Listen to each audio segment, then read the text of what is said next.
Welcome to the Real News Network. I'm Paul Jay in Baltimore, and welcome to this week's edition of the Black Financial and Fraud Report with Bill Black, who joins us now. Bill's an associate professor of economics and law at the University of Missouri, Kansas City. He's a white-collar criminologist, a former financial regulator, and author of The Best Way to Rob a Bank is to Own One. Thanks for joining us, Bill. Thank you. So what do you got for us this week? Well, first we have Standard Chartered, one of the largest banks in the world and one that claimed great virtue, but is another one that has exploited the cesspool that is the City of London, which won the competition in laxity by having the weakest regulation in the world of any major money center. So Standard Chartered got caught by the New York prosecutors, and it turned out they not only were violating all kinds of laws on money laundering and sanctions and such, but they actually had training sessions on how to fill in the reports deceptively to fool the regulators and disguise the crimes. And the New York prosecutors, to their credit, regulators went forward and got a very significant penalty. And the federal folks were embarrassed into taking an action. And the state action was sufficiently vigorous that something really unusual happened. And we can see today one of the benefits of that unusual thing happening. The unusual thing was that there was an actual admission in the settlement document by the bank. So most typically, the Justice Department and the Securities and Exchange Commission do these useless settlements in which the defendant neither admits or denies anything in it. And, there's no way you can use that to do anything effectively. So Standard Chartered, though, signs one that says, yes, we did it, and we did it on purpose. We violated the law. Yesterday, the Standard Chartered head is being asked in a press conference, hey, did anyone get fired for running all these deliberate frauds? I mean, these are massive frauds measured in at least hundreds of millions of dollars, quite possibly billions of dollars. And he answers, no, we certainly didn't do anything intentional. Little clerical errors, happen from time to time. Well, the Justice Department went berserk because, of course, they'd signed this agreement saying, yes, in fact, they did violate the law, and they did so intentionally, knowingly. And so the head of Standard Chartered has actually had to issue a press release doing, oh, I'm sorry, I was completely wrong. Yes, we did it intentionally. But of course, that leaves the question, so why did nobody lose their job? And apparently, nobody even loses their bonuses for these massive violations. Well, how about the other question? Was anybody charged? I mean, if they've acknowledged they did it deliberately, isn't that illegal? Oh, yes, but they're a too big to prosecute bank. And we are now treating too big to prosecute banks as if their officers were too big to prosecute. And indeed, we treat their former officers that have already left employment as if they're too big to jail. So this is a baby step by our Justice Department. And as I said, they don't even get primary credit for it. It was the state of New York that pushed this thing and got stronger requirements. But this is just the limited example of why it pays to actually force the defendants the massive defendants who have violated the law to admit that they've done so. And do you think the way the Obama administration has sort of tipped their hat so that people know that they believe in this too big to prosecute, has that not also affected the media, that everybody says, oh, there's not really going to be much out of this, so why should we make much out of it? I mean, the media seems to lay off these issues where you'd think there'd be big front page scandalous stories. Yeah, you would think that actually this was the story of the decade, that the Justice Department of the United States of America took the official position that there was a group of institutions which, by the way, make about 40% of corporate profits in America, that could commit crime with complete impunity, that their officers could commit the crimes with complete impunity, and that they could walk away wealthy because of their crimes. And I'm not saying this as it's going to sound like a joke, but I actually mean it more deeply than a joke. It's precisely because they have 40% of corporate profits, they're in this position never to get charged, because you could spread that money around, and politicians are always out looking for money. It's that, and it is the fact that once the institutions get this large, they become systemically dangerous.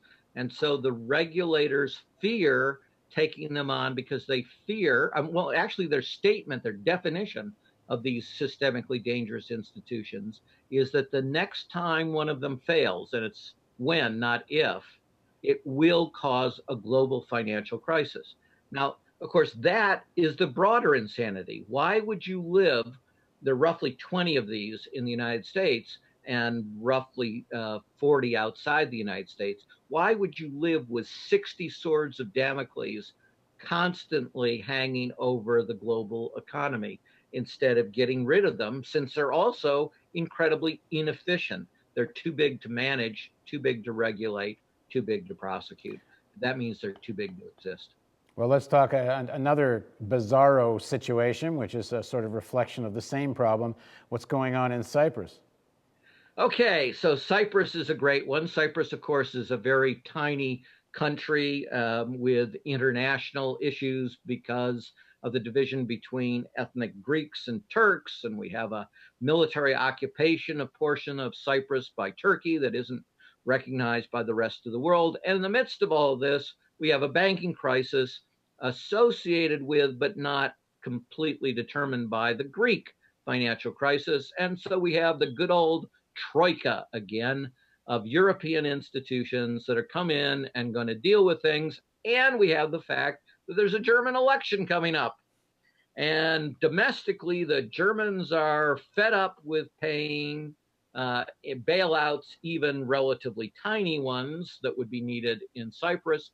So they led the troika charge, this is the EU institutions, that said, you, Cyprus, have to come up with a big chunk of the bailout, and we say that you should charge the depositors for the bailout. Now, they included in this the insured depositors, the people under the €100,000 insurance limit, which is kind of strange because just about a week ago, the Europeans, with great fanfare, said, hey, we have a policy on how to deal with bank failures. And our policy is the insured depositors will never suffer any loss.